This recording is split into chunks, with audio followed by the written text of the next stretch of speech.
ঠিক কিনা? এবার আসেন 2 নাম্বার, যারা বক্তা ওয়াজ করতে হয়, এই বক্তারার কথা হইলো ওয়াজে যাব, ওয়াজ করব, সিন্নি দিব, লয়ে বাড়িতেই পড়ুন, হেদায়েত হইল হইল না হইল না, কথা ঠিক কিনা? আবার বক্তারা কই 50 দিবা, আমু নাইলে আইতাম না। তাহলে বক্তাও আপনারা হেদায়েতের নিয়তে আসে না, টাকার জন্য আসে, কথা ঠিক কিনা? তো টাকার জন্য যদি আসে তাহলে বক্তার নিয়তেও গন্ডগোল আছে না নাই? কন্যা আছে না নাই? সব বক্তা না, কিছু কিছু বক্তা, কিছু কিছু বক্তা এরকম আছে টাকাটা স্টেজে দেওয়ার আগে না দিলে উঠতো না স্টেজে। মানে এবারের কথায় কি তাসির হইব? তাইলে 1 নাম্বার দোষ পাইলাম কমিটির, 2 নাম্বার দোষ পাইলাম বক্তার। এবার আপনারা শ্রোতা যারা আছেন, আপনারা কি দোয়া তুলসী পাতা? না না না না, এই যে সুহেল রাজা ওয়াজ করতেছে, মানুষ নাই, এই জায়গায় যদি না শুনে একটা বক্তাই না লাগায় দেন, এই জায়গার মধ্যে জায়গা দিয়ে কুলাইতে পারতেন না?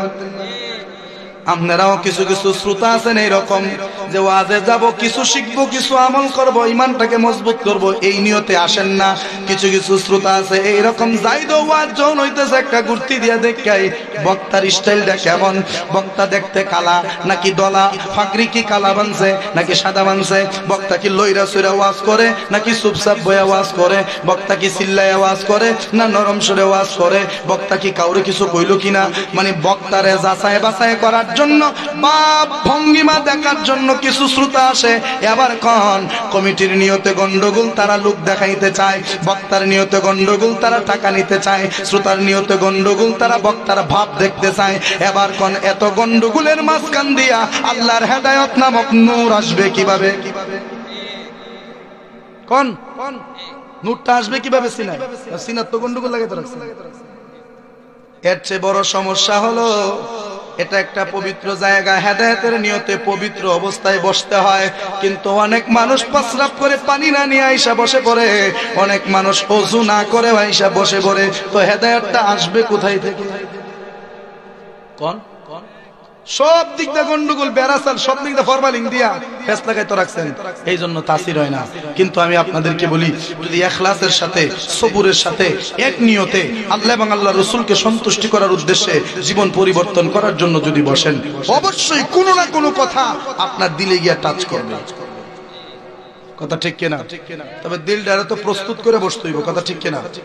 এই যে আপনাদের গুনিয়াও একজন আল্লাহর ওলি আছেন, যিনি বাবা শাহজালালের সঙ্গী হযরতে মুআলি শাহ রাহমাতুল্লাহি আলাইহি, উনি যে আল্লাহর ওলি, কোনো সন্দেহ আছে? এরা কেউরে মারে নাই, কেউরে মুরাই নাই, কেউরে কিলাই নাই, শুধু দিল দিয়া টাচ দিছে, আরেকটা মানুষের দিল পরিবর্তন হয়ে গেছে। কিন্তু আমরার দিলে হিংসা, আমরার দিলে অহংকার, রিয়া, কেনা, গীবত, চুগলখড়ি, কথা ঠিক না? সব আকাম কুকাম দিয়া আমরা দিল ভরে তো রাখছি। এই জন্য আল্লাহর নাম লইলে আর ভাল লাগে না, দুরূদ পড়লে আর ভাল লাগে না, জিকির করলে ভাল লাগে না, খালি খত খানে ভাই যেতাম না। তারাবির নামাজে ইমাম সাহেব কেরাতটা একটু লম্বা করলেই গত রমজান হয়ে গেছে, খতমা তারাবি পড়ছেন না আপনারা কেউ? আমরা গুনিয়কে খতমা তারাবি না, মাশাআল্লাহ।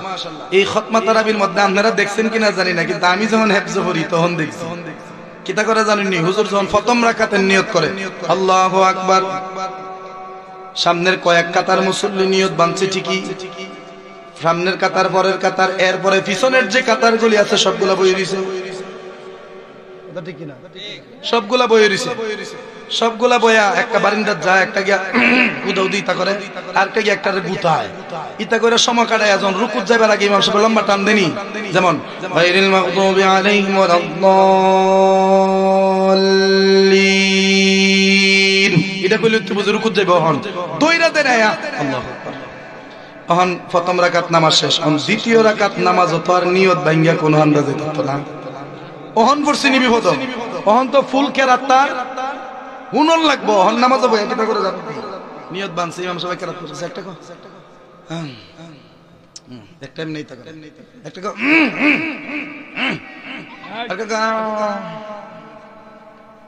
ঘুমে ধরছে ওরে, এরকম কত বালতে যে সময়টা কাটায়া এরপরে রুকু দে, সেজদা দে, এই নামাজে খুদা হয়ে লিবা। বাপ রে, ওরে নামাজের ভিতরে তোমায় মশায় কামড় দিলে, নামাজের ভিতরে তোমায় মশায় কামড় দিলে, মশা তুমি আগে মারো রুকু সেজদা সেরে, নামাজ হইল না রে তোর, নামাজের লইলি না খবর, নামাজ হইল না রে তোর, নামাজের লইলি না খবর। নামাজ তুমি ধর্ম জানো, চুরি তোমার পেশা, নামাজ তুমি ধর্ম জানো, সুদ তোমার পেশা, নামাজ তুমি ধর্ম জানো, হারাম তোমার পেশা। এই নামাজে খোদা পাইবা কেমনে করলা আশা, নামাজ হইল না রে তোর, নামাজের লইলি না খবর, নামাজ হইল না রে তোর, নামাজের লইলি না খবর। ঠিক কিনা বলেন? আমরা নমুনার নামাজ দিক কই, নামাজ মজা লাগে না, কিন্তু আমার নবী যখন নামাজে দাঁড়াতেন 2 রাকাত নামাজে রাত্র শেষ করতেন, পায়ের গোছাগুলি ফুলে যাইত। আল্লাহু আকবার কইতেন না? আর শান্তিটা লাগে না, কেন এটার কারণ আগে কইছি না, দিলটা আগে পরিষ্কার করে, এরপরে দেখবেন সব ভাল লাগবে, সব ভাল লাগবে। কষ্ট হইতেছে না? আবার আপনারা নামাজ কারে কয় একটু বুঝাই দিতেন আপনারা? পাক পাঞ্জাতনের অন্যতম সদস্য নাম হলো শেরে খোদা মাওলা আলী। নাম শুনছি? মাওলা আলী রে চিনেননি? যেই মাওলা আলী আমার নবীর সবচাইতে প্রিয় সাহাবী, ইসলামের চতুর্থ খলিফা, খাতুনে জান্নাতের স্বামী, ইমাম হাসান ইমাম হুসাইন জান্নাতের যুবকদের সর্দারের বাবা। কথা ঠিক কিনা? ওনার আরেকটা পরিচয় হলো উনি মুশকিল কুশা, ওনার আরেকটা পরিচয় হলো উনি শেরে খোদা, ওনার আরেকটা পরিচয় হলো উনি আসাদুল্লাহ। সুবহানাল্লাহ কন্যা। ওই শেরে খোদা মাওলা আলী মুশকিল কুশা রাদিয়াল্লাহু তাআলা আনহু যুদ্ধের ময়দানে ওনার পায়ের মধ্যে তীর ঢুকছে। আপনারা ঘটনা জানেন, যুদ্ধের ময়দানে ওনার পায়ের গোছা দিয়ে তীর ঢুকছে। সাহাবায়ে কেরাম যখন তীরের মধ্যে দইরা টান দেয়, মাওলা আলী চিৎকার করে বেহুশ হইয়া যায়। মাওলা আলী কয়, ধরিস না রে, ধরিস না, এই ব্যথা আমি সহ্য করতে পারি না। আমার নবীর কাছে নিয়ে গেলেন। আমার নবী ডাক দেয়া কয়, সাহাবীরা রে, ও আমার সাহাবীরা, এখন তোমরা যতই চেষ্টা করো আলীর পা থেকে তীরটা খুলতে পারবা না, কারণ তীরের ফলাটা এইরকম, ঢোকার সময় এইরকম সুন্দরভাবে ঢুকে যায়, কিন্তু বের করার সময় ফলাটা উল্টে যায়, তখন বের করা যায় না, অসম্ভব হয়ে যায়, কেটে বের করতে হয়। মামার নবী ডাক দেয়া কয়, সাহাবীরা রে, আলীর পা থেকে এখন তোমরা তীরটা খুলবা না, আমার আলী যখন নামাজে দাঁড়াবে তখন তীরটা খুলে নিও। আমি নবী বলে দিলাম, আমার আলী যাররা পরিমাণের টের পাবে না। মাওলা আলী নামাজে দাঁড়ালেন, জোহরের নামাজে। মাওলা আলী নামাজে দাঁড়ানোর পর আমার নবীজি ইশারা দিলেন, যারে সাহাবীরা, মাওলা আলীর পা থেকে তীরটা খুলে নিয়ে আয়। সাহাবায়ে কেরাম গিয়ে এমন জোরে টান দিয়েছেন, পায়ের গোছা থেকে গোশত সব খুলে তীরটা বের হয়ে গেছে, কিন্তু মাওলা আলীর পাটা একটুকু নাড়ান নাই, দেহটা একটুকু এইরকম, মানে কি দেয় না এটারে কয়, বিজলি বা এটা কি কয়, একটা ঝাঁকি দেয় নাই বা জারা দেয় নাই, মানে ব্যথা যে হইতেছে এইরকম কোনো অনুভব হয় নাই। নামাজ শেষ করলেন। নামাজ শেষ করে মাওলা আলী তাকায় দেখে ওনার পায়ের নিচে রক্ত দেখা যায়, ওনার পায়ের নিচে রক্ত দেখা যায়। পায়ের মধ্যে যে তীর লাগানো ছিল, তীরটার পায়ের মধ্যে নাই। মাওলা আলী ডাক দেয়া কয়, ও আমার ভাই সাহাবীরা, আমার পায়ের তীরটা কোথায় গেল রে সাহাবীরা? সাহাবায়ে কেরাম ডাক দেয়া কয়, রে আলী, এটা তুমি কি বলো?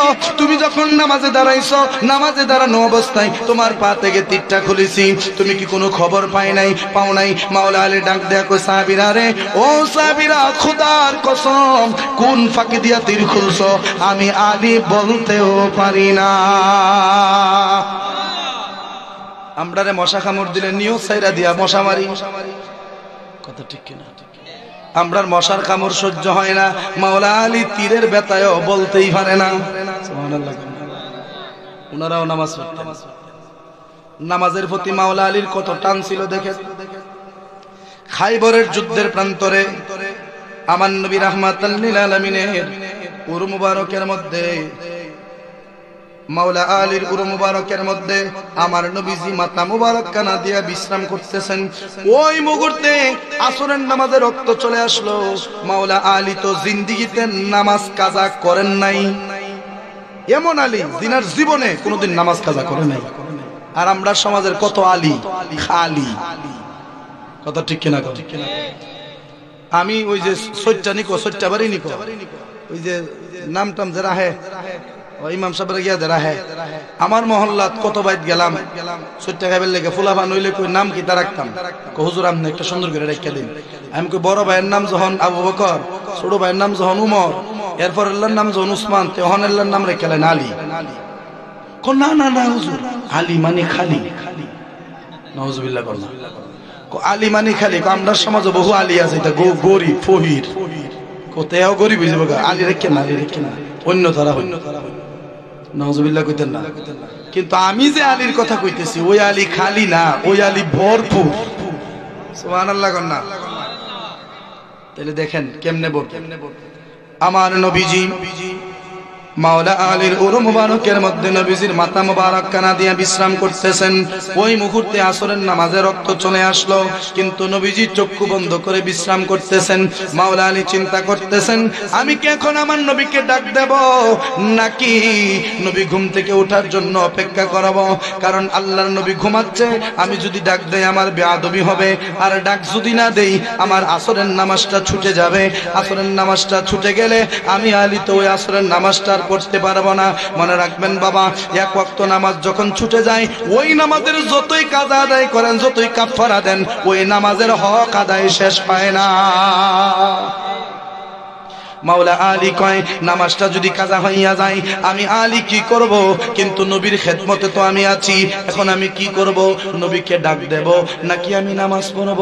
নামাজ পড়তে গেলে তো নবীকে ডাক দিতে হবে, আর নবীকে ডাক দিতে গেলে নাকি বেয়াদবি হয়ে যায়। যদি বেয়াদবি হয়ে যায় আমি আলীর জীবনটা তো বরবাদ হয়ে যাবে। মাওলা আলী চিন্তা করতেছেন, আর হঠাৎ করে মাওলা আলীর চক্ষু দিয়া পানি পড়তে শুরু করলো। মাওলা আলীর চোখের পানি, দুই ফোঁটা পানি আমার নবীজির নূরানি গাল মুবারকের মধ্যে পড়ে গেল। আমার নবীজি চক্ষুটা খুলে মুস্কি একটা হাসি দিয়া ডাক দেয়া কয়, আলী ও আলী তুমি কান্না করো কেন? কি হইছে রে আলী? মাওলা আলী কোনো কথা বলে না, ডাক দেয়া কয়, ইয়া রাসূলুল্লাহ ইয়া হাবিবাল্লাহ, একটু পশ্চিম আকাশের দিকে তাকান না। আমার নবী কয়, কেন তাকাবো? কথা কয় একটু দেখেন না। মাওলা আলীর কথা মতো আমার নবী যখন পশ্চিম আকাশের দিকে তাকালেন, তাকায়া দেখে সূর্যটা ডুবে গেছে। এবার আপনারা এখন সূর্য ডুবলে কোন ওয়াক্ত শুরু হয়? মাগরিবের। যারা নামাজি মানুষ আপনারা মাসালাটা জানেন, যারা নামাজ পড়েন না, নামাজ সম্পর্কে জ্ঞান নাই, তারা মাসালাটা হয়তো জানবেন না। মাসালাটা হলো সূর্য ডুবার 23 মিনিট আগে আসরের রক্ত শেষ হয়ে যায়। সূর্য ডুবার 23 মিনিট আগে আসরের রক্ত শেষ হয়ে যায়। সূর্য ডুবার 23 মিনিট আগে কোনো নামাজ পড়া যাবে না, যেই কোনো নামাজ পড়া মাকরু হয়ে যাবে। সূর্য ওঠার 23 মিনিট পর্যন্ত সকল নামাজ মাকরু। সূর্য মাথার বরাবর থাকা অবস্থায় সকল নামাজ পড়া মাকরু। 23 মিনিট পরে আপনাকে পড়তে হবে। সূর্য ডুবার 23 মিনিট আগে আসরের রক্ত শেষ হয়ে যায়, ওই সময় নামাজ পড়া যায় না। মাগরিবের সময় ঢুকে যায় ধীরে ধীরে। আমার নবী ডাক দেখো, আলী কি হয়েছে? আলী ডাক দেখো, ইয়া রাসূলুল্লাহ পশ্চিম আকাশের দিকে তাকাই দেখেন না? তাকাইলাম তো সূর্য ডুবে গেছে, তো কি হয়েছে? আলী ডাক দিয়া কয়, নবী গো,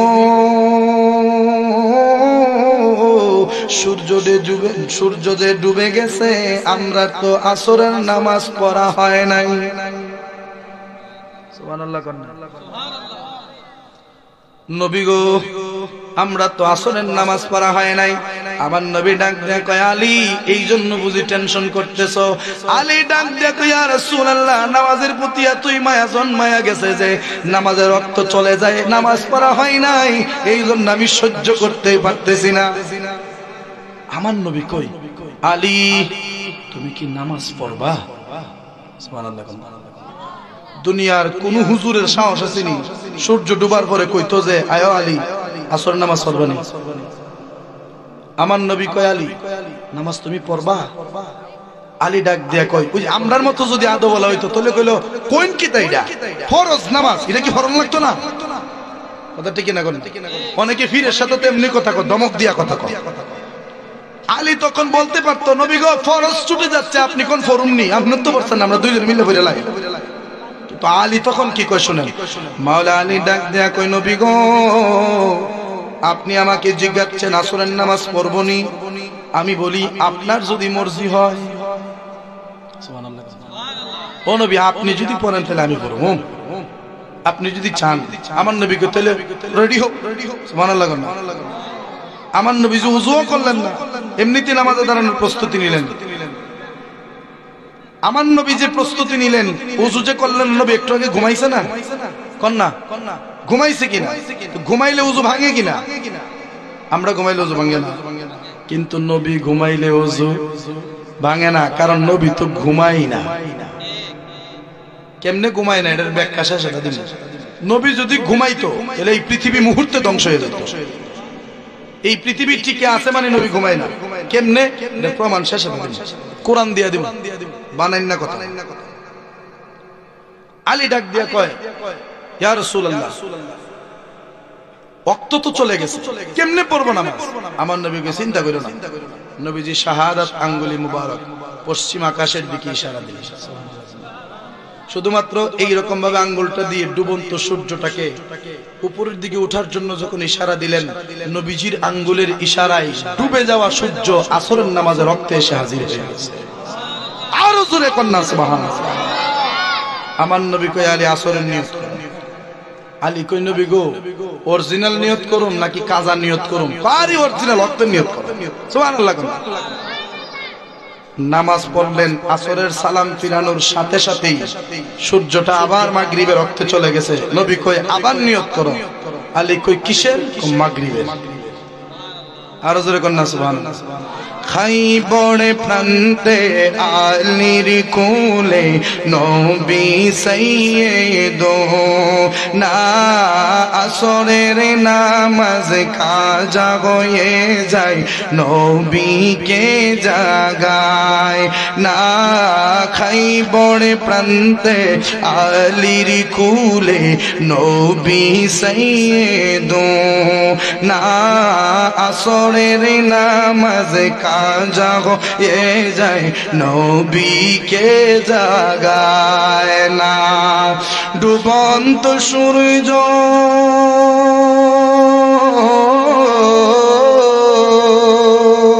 মারহাবা কন, ঠান্ডা দিয়া ছাড়লে মারহাবা কয়েন। আমার দ্বারা ভাল লাগবো, আপনার দ্বারা ভাল লাগবো, কথা ঠিক কিনা?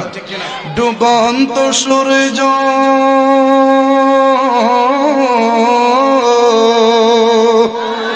ডুবন্ত সূর্য ডাক দিয়ে বলে, নবী আলী নামাজ পড়ো না, ইমানদার দিওয়ানা যেতে চাই মদিনা, ইমানদার দিওয়ানা যেতে চাই মদিনা। কোরআনে তো নবীজির শান, কোরআনে তো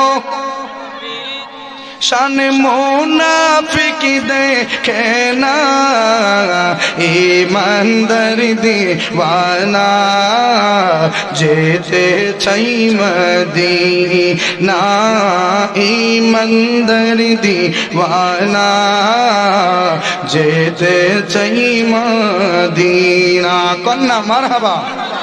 একটু দুরূদ শরীফ পড়েন। আল্লাহুম্মা সাল্লি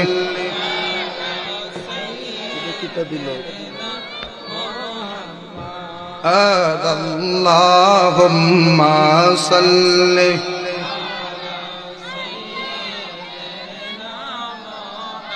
মাদনা বিয়ানা লানা মুহাম্মাদ নাবিয়ানা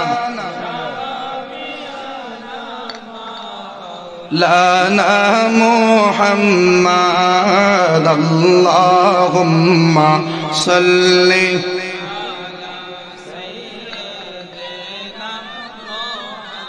ইসলামের কারণে নবীজি হাতে লইলেন তলোয়ার, ইসলামের কারণে নবীজি হাতে লইলেন তলোয়ার, দান দান মোবারক শহীদ করিলেন জঙ্গে ওহুদের ময়দান, দান দান মোবারক শহীদ করিলেন জঙ্গে ওহুদের ময়দান। আল্লাহুম্মা সাল্লি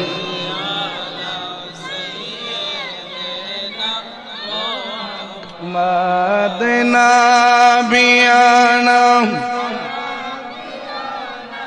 মাওলানা মুহাম্মদ আল্লাহুম্মা সাল্লি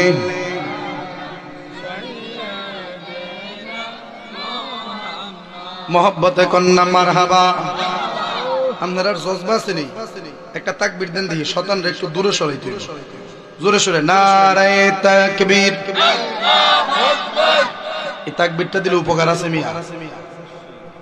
আল্লাহু আকবারের ধ্বনি শুনলে শয়তান ফালায়, আর আল্লাহু আকবারের পরে একটা তাকবীর আছে ওইটা দিলে বাতিল ফালায়।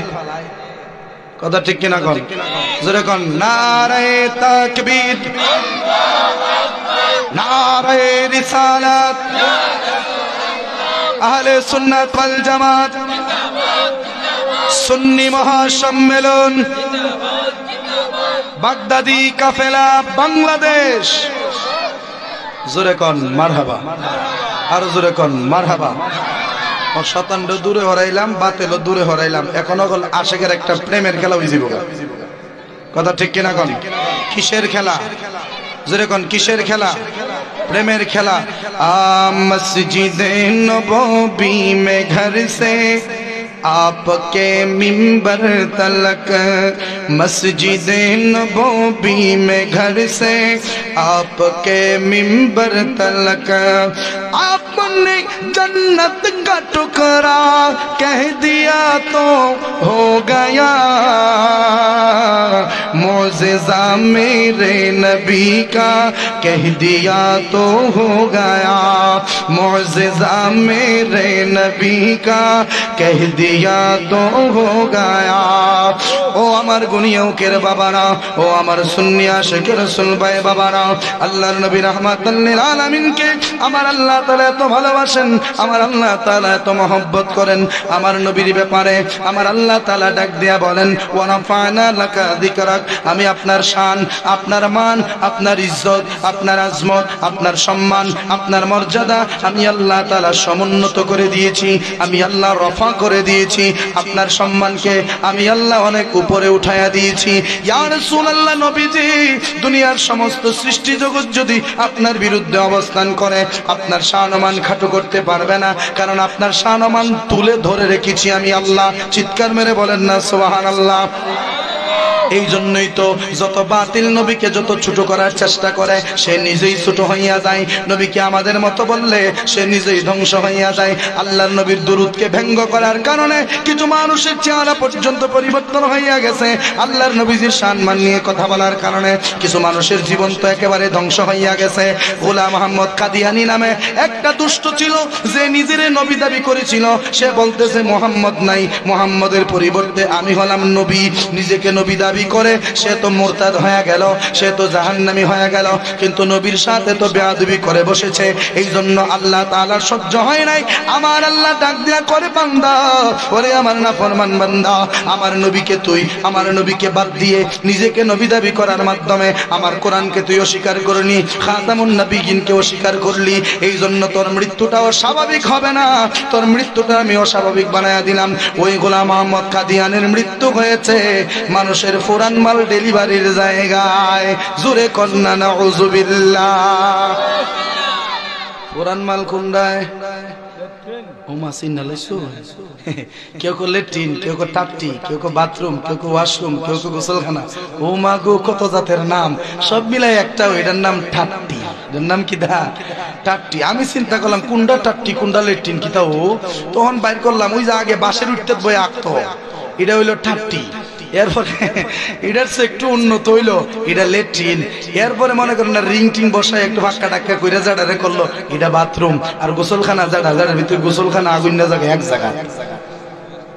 এটা কি ওয়াশরুম বা গোসলখানা জেডুই করলাম না, তা কি ওয়াজ করবার লাগে তার আমি আইছি না। অনেকে কই হুজুর হন বাথরুমের ওয়াজ করে। কইতাম চাইতেছি গোলাম আহমদ কাদিয়ানী আমার নবীর সাথে গোস্তাকি করার কারণে তার মরণটা হয়েছে বাথরুমের সেই ময়লা আবর্জনার ভিতরে। নাউযুবিল্লাহ কন্না। আল্লাহ ডাক দেয়া কয়, তোরা দুশ্মনী করবি নবীর সাথে, কিন্তু তোদের সাথে জিহাদ করব আমি আল্লাহ।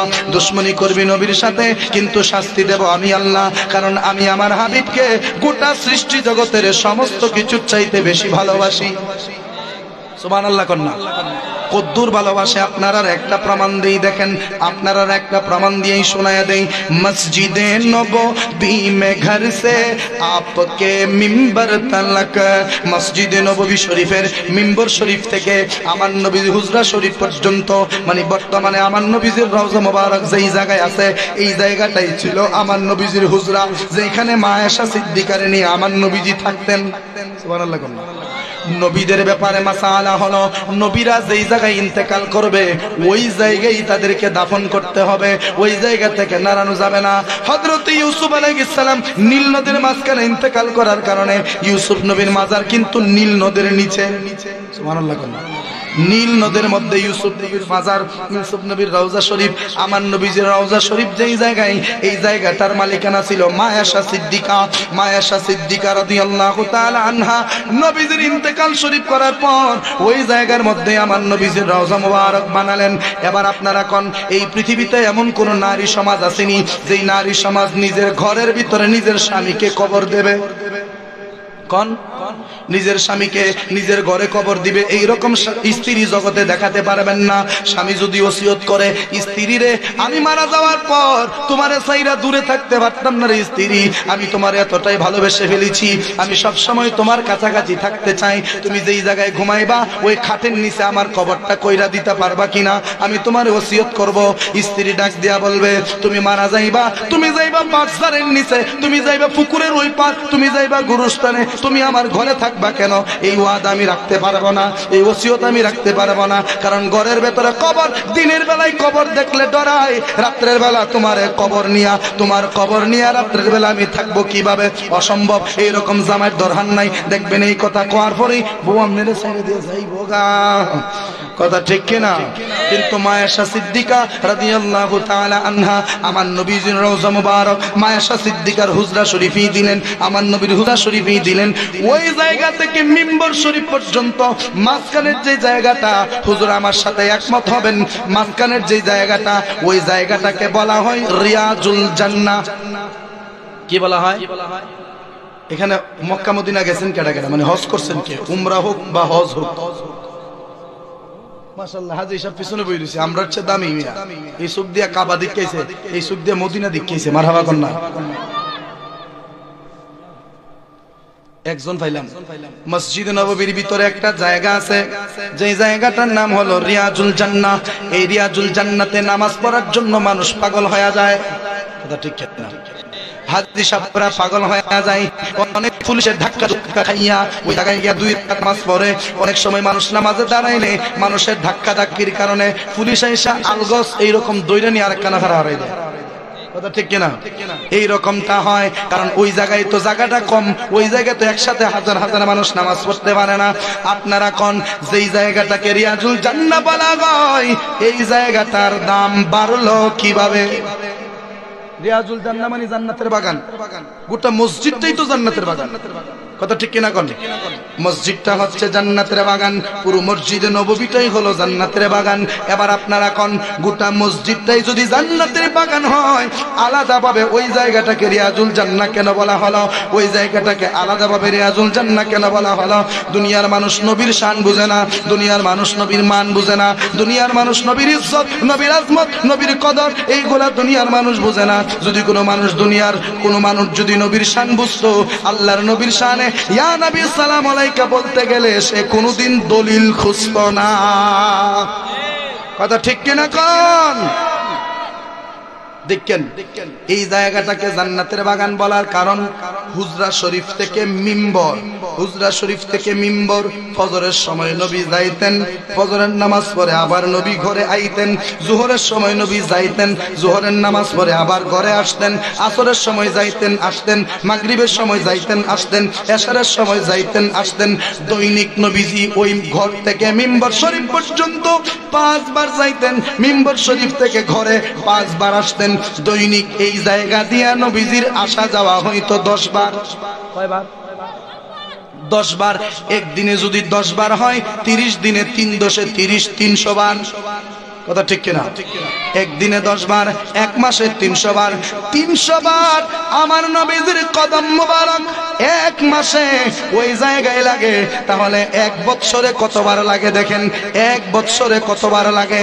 এতবার আমার নবীজির রওজা মুবারক, আমার নবীজির কদম মুবারক ওই জায়গাটাই লাগার কারণে অধিক পরিমাণে নবীর কদমের ছোঁয়া ওই জায়গাটা লাগার কারণে ওই জায়গাটা দুনিয়ার সাধারণ কোনো জায়গা রইল না, মসজিদের সাধারণ অন্যান্য জায়গার মতো থাকলো না।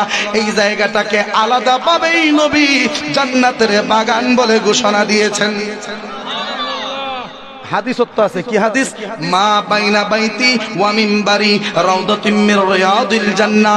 আমার নবী কয় আমার ঘর থেকে মিম্বর, মিম্বর থেকে ঘর, মাঝামাঝি জায়গাটা হলো জান্নাতের বাগান, রিয়াজুল জান্নাহ। রিয়াজুল জান্নাহ ওই জায়গাটা হলো নবীর কদম দৈনিক 10 বার লাগার কারণে।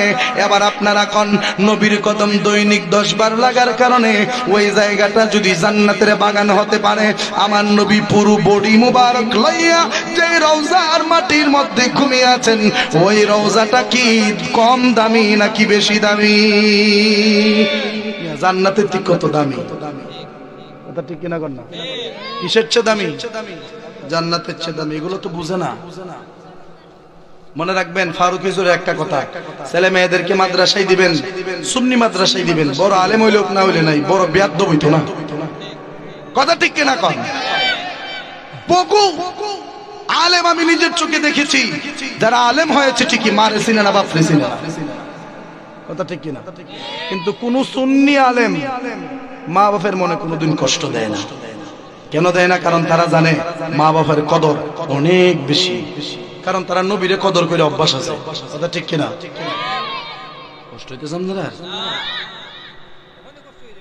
আচ্ছা আচ্ছা, বাবার আমার জজবাতি আছে, দেখা যাও কইতে মারহাবা খান। বাবার আমার আল্লাহর নবী রাহমাতাল লিল আলামিন,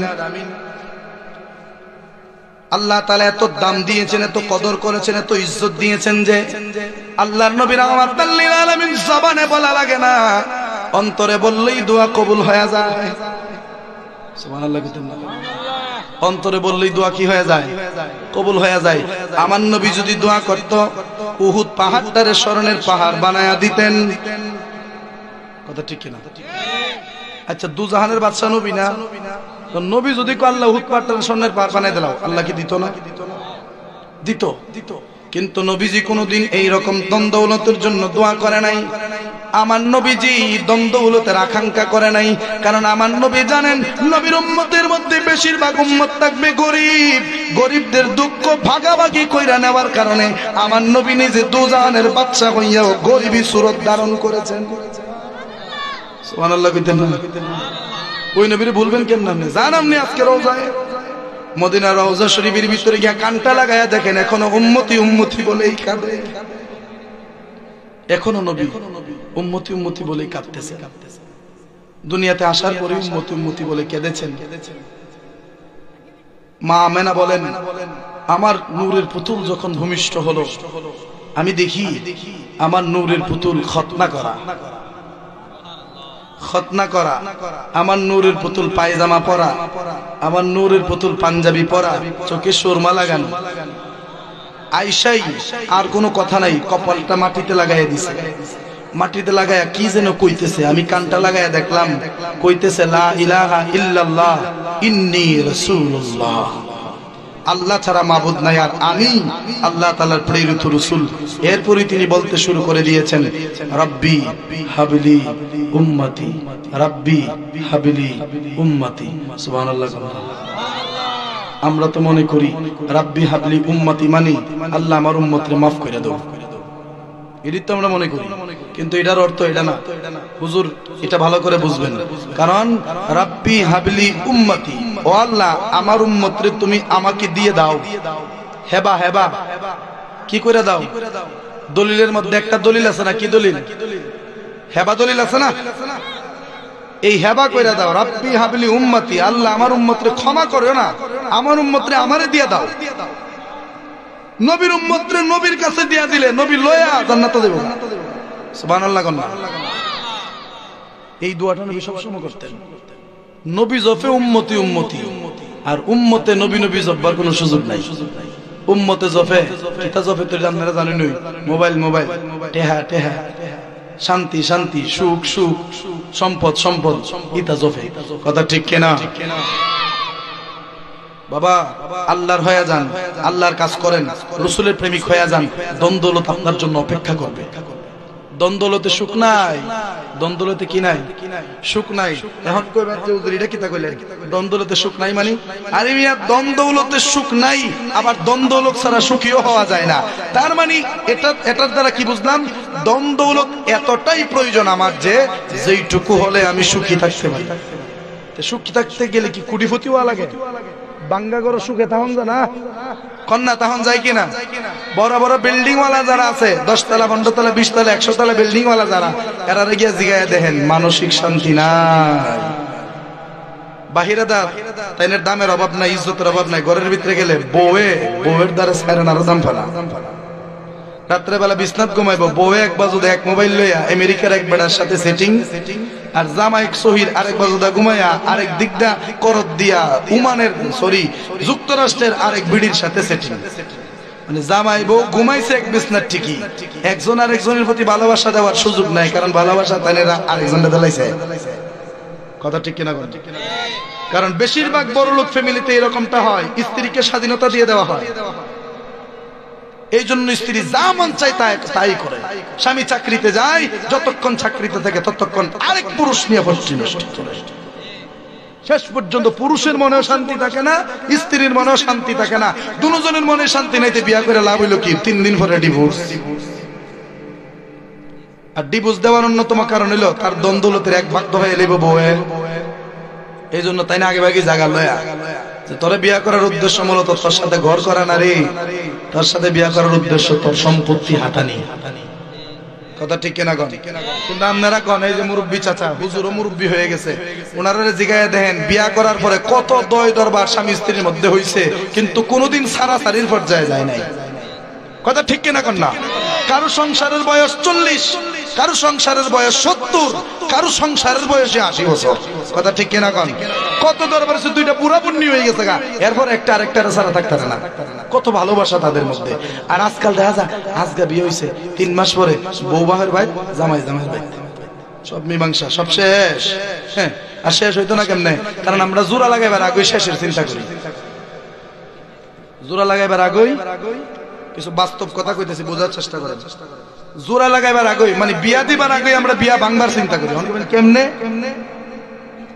কাবিনটা বাড়াই দিস কেরে কাবিন বাড়াই দিতে না যদি সারাসারি হ তাহলে বউ তো কুস্তা পাওয়া লাগবো মনে বিয়া ওই হইছে না সারাসারি যদি হ সারাসারি যদি ওইবার হইও কাবিনে আটকাইব কোন না আপনারা কুড়িটাও যদি কাবিন দেন ভিক্ষা করে কুড়িটা দিয়ে ছেড়ে দিব আর যদি রাহার ইচ্ছা রো কাবিন লাগে না বাত লাগে না কাপড় লাগে না কিচ্ছুই লাগে না মনে মনে মিল হয়ে গেলে সংসার এমনি চলে কথা ঠিক কিনা কন এই জন্য কখনো কইবেন না যে কাবিনটা বাড়াই দে যদি সারাসারিও কিছু যেন পা দুইজনকে জিগাইবেন স্বামী স্ত্রী দুইজন তোমরা কি চাও কাবিন কত দিতাম মেয়েরে জিগাইবেন তোমার কাবিন কত হইতো তুমি কও এটা কি আমরা সমাজ আছে বাপ মা ধরে যদি একটা পাগল বিয়া হরাই দে ফুতের পাগলই বিয়া হরার লাগবে এরকম ভাবে চলতেছে হন বাপ মা 3 দিন পরে মরে যাবো গা ফুতের খান্ত পাগলটা দিয়ে তুই যাবো কথা ঠিক কিনা কন না আমি বাপ মায়ের বিরুদ্ধে বলছি না আপনারা আপনার সন্তানকে বিবাহ করাবেন এটা আপনাদের দায়িত্ব কিন্তু দেখে শুনে ভালো ভদ্র ঘরের দিনদার ফরহেজগার একজন মেয়েকে বিবাহ করাবেন কথা ঠিক কিনা তাহলে কি হবে আপনি মারা যাবেন আপনি মারা যাওয়ার পরেও দেখবেন আপনার ছেলে শুকরিয়া আদায় করে বলবে আমার বাবা আমার জন্য একটা ফরহেজগার মেয়ে দিয়ে গেছে কথা ঠিক কিনা আর আমনে যখন টেহার লোভে ওই যে সালামি এটা তো সালামি কও কিন্তু আসল নাম যৌতুক আর যৌতুক এটার আসল নাম না আসল নাম হইল ভদ্র সমাজের ভিক্ষা কথা ঠিক কিনা ফকিররা তো ভিক্ষা করে কাপড় টুকুর চিরা আর আমরার সমাজের ধনীরা ভিক্ষা করে টাই শুট পইরা কোনটা সালামি হিসাবে কিতা দিবেন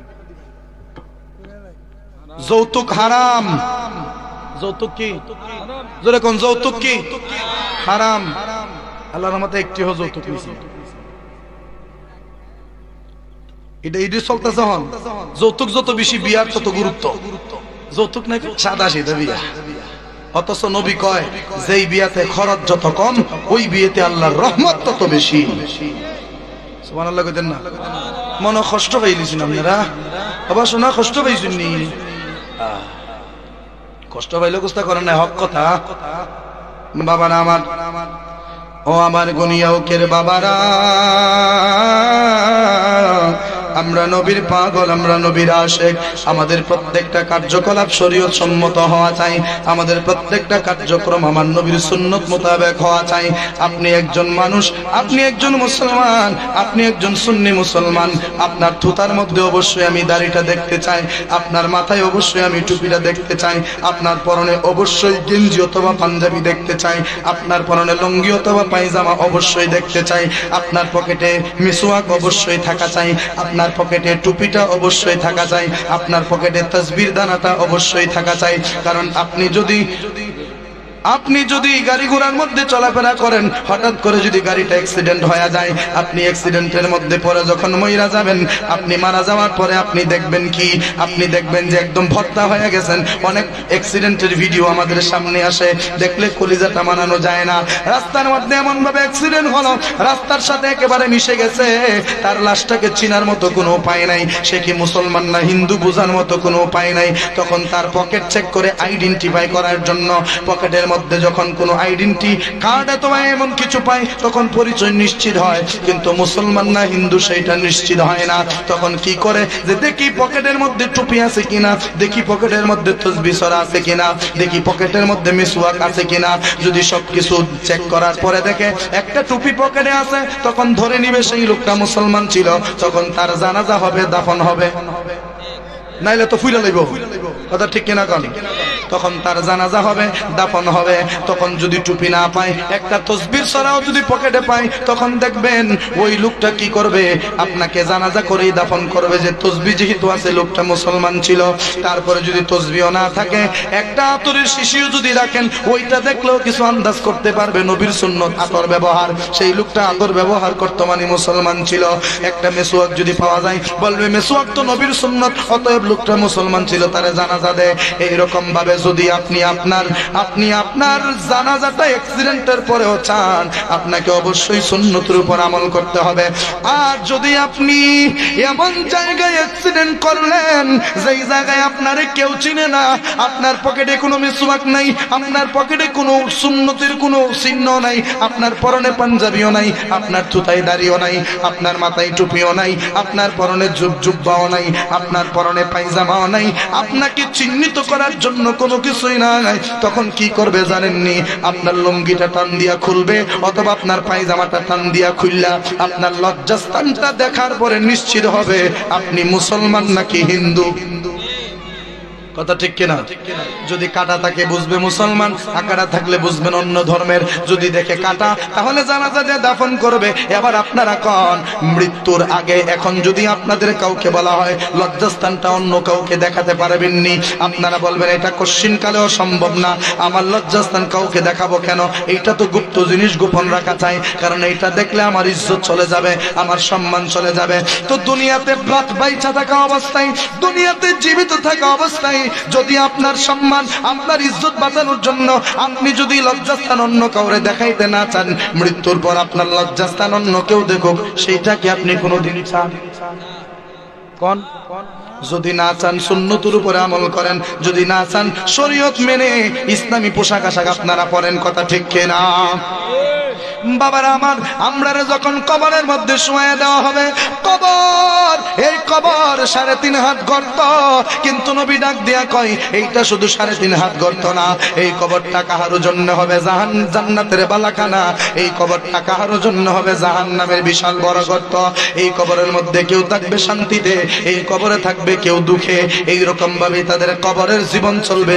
কিন্তু বাবা মনে রাখবেন, মুমিন হোক বেঈমান হোক, ইমানদার হোক বেঈমান হোক, যেই হোক না কেন, যেই কোনো বান্দারে কবরের মধ্যে শোয়ানোর পর ডান দিকের মাটি চাপা দেওয়ার জন্য আসে, বাম দিকের মাটিও চাপা দেওয়ার জন্য আসে, দুই দিকের মাটি চাপা দিবে, এমন ভাবে চাপা দিবে রে বাবা, এই বুকের হাড়, একটা হাড়ের ভেতর দিয়া আরেকটা হাড় ঢুকে যাবে, একটা হাড় ফেটে যাবে, ওই হাড়ের ভিতরে আরেকটা হাড় ঢুকে যাবে, আপনাকে আযাবের মধ্যে পড়তে হবে। এখন বলবেন হুজুর, মুমিন বান্দার কবরেও কি এইরকম আযাব হবে নাকি? আমি বলবো হা হা হা, মুমিন বান্দার কবরেও মাটি চাপা দেওয়ার জন্য আসবে, কিন্তু মুমিন বান্দার ঈমানের পাওয়ার মাটি চাপা থেকে তাকে বাঁচাবে। সুবহানাল্লাহ। আমরার ঈমানের পাওয়ার এতই বেশি যে রোজা রাখমু গ্যাস্ট্রিকের যন্ত্রণায় রাখতে পারি না। আমরার ঈমানের শক্তি এতই বেশি, ফেডের বুক লাগে রোজা রাখে না। আমরার মানে ঈমান শক্তি এতটাই বেশি যে গরমের দিন নামাজে যাব, কারেন্ট নাই, গরম সহ্য করতে পারবো না, এই জন্য যাই না। অত শক্ত ঈমান লয়া কবরের আযাব থেকে খুব সুন্দর করে বাঁচতে পারি। ইমানদারের কবরে যখন মাটি চাপা দেওয়ার জন্য আসবে, ডান দিকের মাটি যখন চাপ দেওয়ার জন্য আসবে, ডান হাত দিয়ে যখন আঘাত করবে, ডান দিকের মাটি 40 হাত দূরে সরে যাবে, বাম দিকের মাটি চাপা দেওয়ার জন্য আসবে, হাত দিয়ে আঘাত করবে, 40 হাত দূরে সরে যাবে, সামনের দিকের মাটি আসবে, পা দিয়ে আঘাত করবে, পিছনের মাটি আসবে, মাথা দিয়ে আঘাত করবে, চতুর্দিকের মাটিকে এইরকম ভাবে যখন ধাক্কা মারবে, আঘাত করবে, চতুর্দিকের মাটি 40 গজ করে দূরে সরে যাবে, তার কবরটা 3.5 হাত থাকবে না, বিশাল বড় একটা বালাখানা হয়ে যাবে। মরণেরই কথা মানুষ, কবরেরই কথা মানুষ স্মরণ করোনা,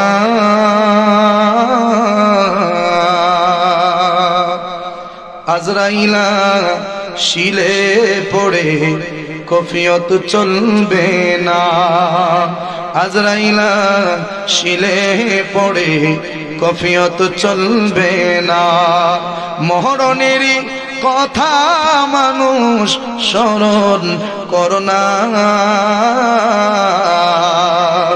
আজরাইলা শিলে পড়ে কফিয়ত চলবে না, আজরাইলা শিলে পড়ে কফিয়ত চলবে না, ঠিক কিনা? সে তো নামে আজরাইল, সময় মতো তোমার কাছে হইবে হাজির, যতই করো তালে বাহানা, যতই করো তালে বাহানা, কিছুই শুনবে না, আজরাইলা শিলে পড়ে কফিয়ত চলবে না, আজরাইলা শিলে পড়ে কফিয়ত চলবে না, ঠিক না? এরপরে দেখেন কি কয়, সে তো তোবা নামক গাছ, পাতায় পাতায় লিখা আছে মানুষের হায়াত। শুনছেন নিউ হাজিরা? ওই যে সিদরাতুল মুনতাহায় একটা গাছ আছে, তুবা নামক গাছ, ওই গাছের সামনে আজরাইল বই রইছে, দাড়িটা নিচে লইয়া ছায়াতে হয় গাছের ভাই, কোন পাতাটা কোন সময় পড়ে, পড়লেই মরণের সিগন্যাল তার কাছে চলে যায়। সুবহানাল্লাহ।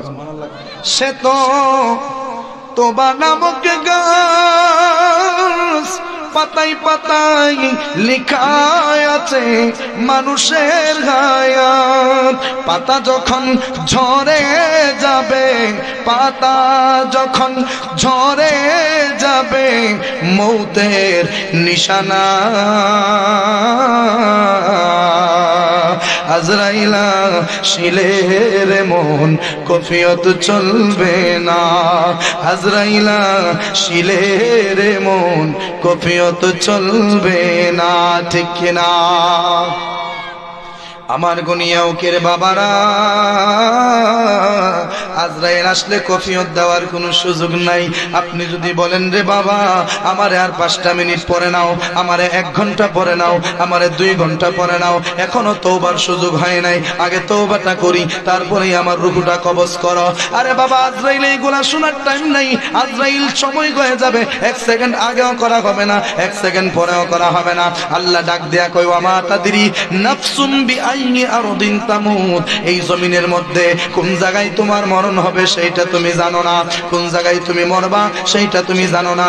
আল্লাহ অন্য আয়াতে কই লিকুল্লি শাইইন লিকুল্লি, আল্লাহ তাআলা কুরআনুল কারীমের মধ্যে বলেন, আয়াতটা এই মুহূর্তে বাবা স্মরণে নাই, স্মরণ হলে আপনাদেরকে শোনায়া দেব। আল্লাহ তাআলা ডাক দিয়া বলেন ইজা জাআ আজালুহুম লা ইস্তাখিরুনা সাআতাও ওয়া লা ইস্তাকদিমুন। আল্লাহ ডাক দিয়া কয় সকল জাতির জন্যই মৃত্যু আসবে, সকল জাতির জন্যই আজাল আসবে। যখন তার মৃত্যুর পরওয়ানা জারি হয়ে যাবে, ইস্তাখিরুনা সাআতাও ওয়া লা ইস্তাকদিমুন, 1 সেকেন্ড আগেও করা হবে না, 1 সেকেন্ড পরেও করা হবে না, জাস্ট টাইম তাকে দুনিয়ার জমিন থেকে নিয়ে যাবে। আপনি যদি বলেন আমি এখনো তওবা করি নাই, তওবার সুযোগটা আমাকে দাও, আজরাইল কইবো সারা জীবনে 50 60 70 100 বছর সময় পাইছস, এর ভিতরে কি তওবার সময় পাস নাই?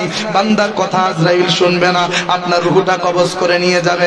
নবী ডাক দিয়া কয় আজরাইলের রূহ কবজ করার সময় পাপী বান্দাদের এমন কষ্ট হবে, ওরে পাপী বান্দারা ওই কষ্ট সম্পর্কে তোমরা যদি জানতা তাহলে পাপ থেকে আগেই তোমরা ক্ষমা চাইয়া নিতা, আল্লাহর দরবার থেকে ক্ষমা চাইয়া নিতা। আল্লাহর নবী ডাক দেয়া কয় একটা জীবন্ত বকরিকে জবাই না করে উল্টাইয়া তার শরীরের চামড়াগুলি বের করলে বকরিটার যত কষ্ট হবে তার চাইতে 1000 কোটি গুণ বেশি কষ্ট হবে বেঈমানের রূহটা কবজ করার সময়। নাউযুবিল্লাহ, নারায়ে তাকবীর, নারায়ে রিসালাত। বিশেষ অতিথির আগমন, মাওলানা কারি আলী আহমদ সুন্নি আল কাদরি হুজুরের আগমন এই মাহফিলের পক্ষ থেকে নারায়ে তাকবীর, নারায়ে রিসালাত। সবাই কোন মারহাবা।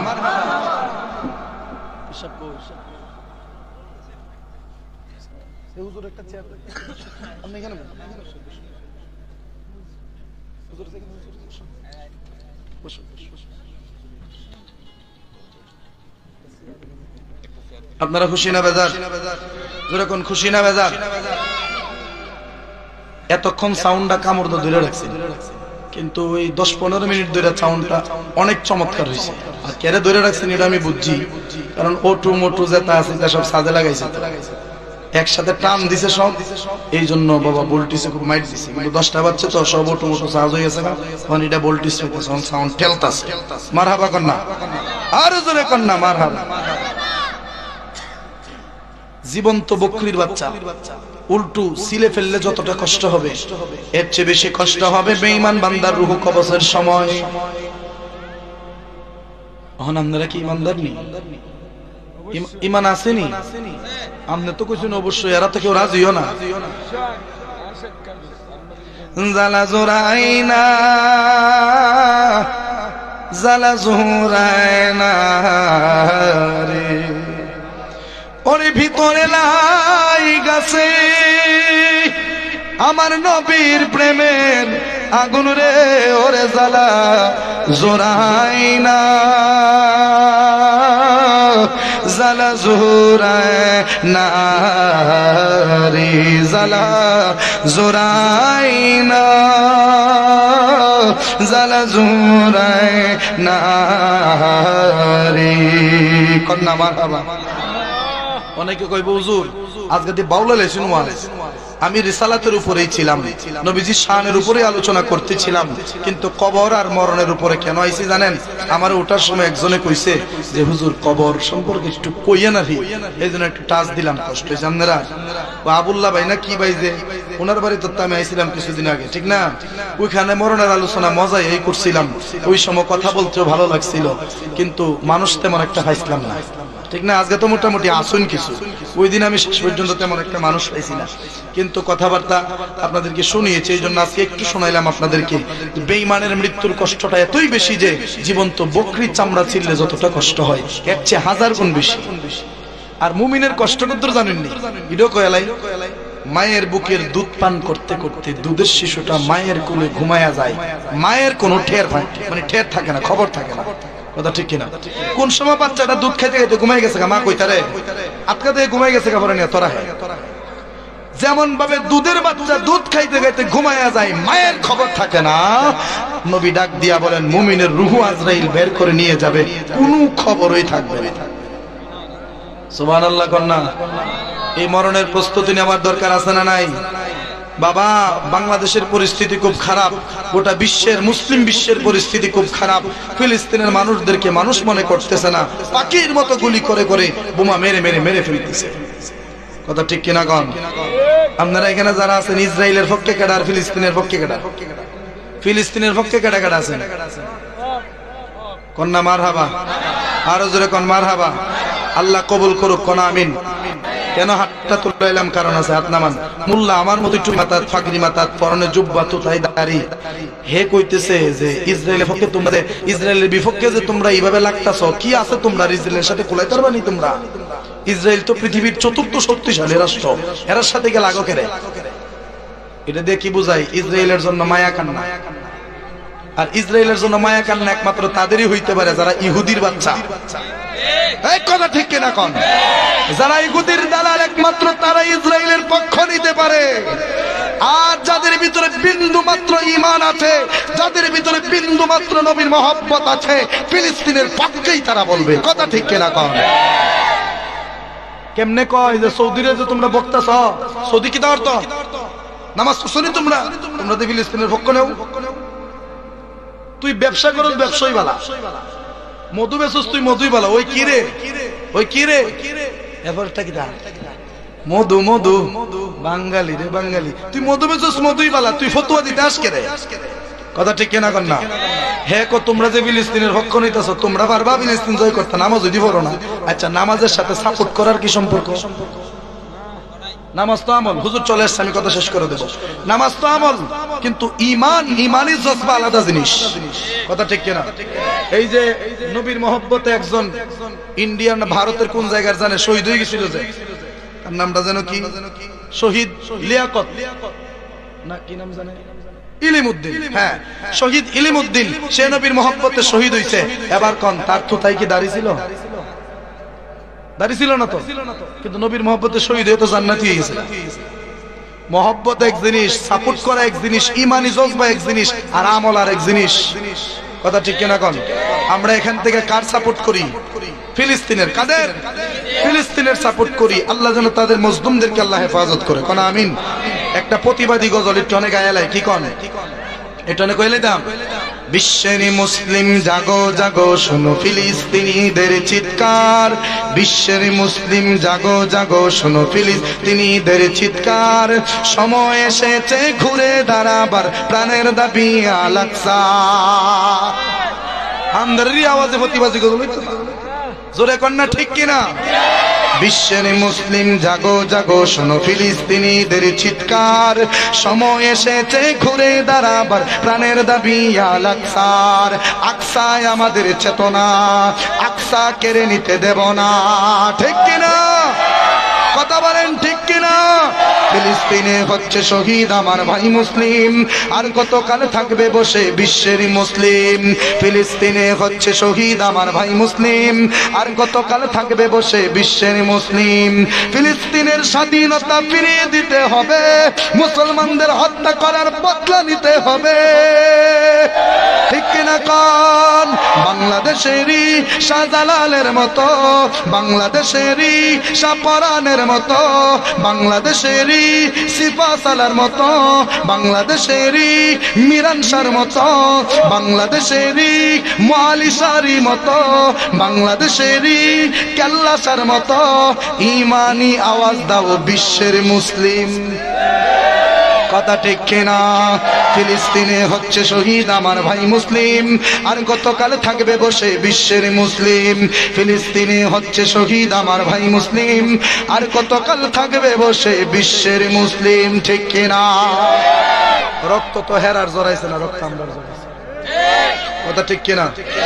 কোনটা ওয়াহাবি, কোনটা সুন্নি, কোনটা খারিজি, কোনটা শিয়া, কোনটা মুতাজালা, কোনটা কাদিয়ানি, কোনটা লামাজাবি, কোনটা আহলে হাদিস, কোনটা কোন দলের তা দেখার বিষয় না। মুসলমান তো পক্ষে আছি, কথা ঠিক কিনা? আর মিয়া মুসলমানের যদি না তাহে আমরা কিডা করুম কারে লয়া? ওয়াহাবি আছে দিকের নামটা কইতারি দুই এক কথা, কথা ঠিক কিনা কর না? শিয়া আছে দিকের না দুই একটা কইতারি, মুসলমান কিন্তু বাতিল ফেরকার কি, কথা ঠিক কিনা? তো মুসলমান বাতিল কি হইছে? কালেমা তো মানে।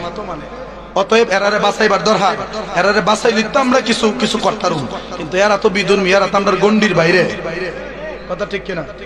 যখন বিশ্ব মানবতার প্রশ্ন আসবে তখন ওয়াহাবি সুন্নি নাই, সব মুসলমান, পরিচয় একটাই, সব কি মুসলমান। যখন আকীদার প্রশ্ন আসবে তখন তুমি ওয়াহাবি আমি সুন্নি, তুমি কে আমি কে, তুমি কে আমি কে, ইসরায়েল না ফিলিস্তিন, ইসরায়েল নাকি ফিলিস্তিন?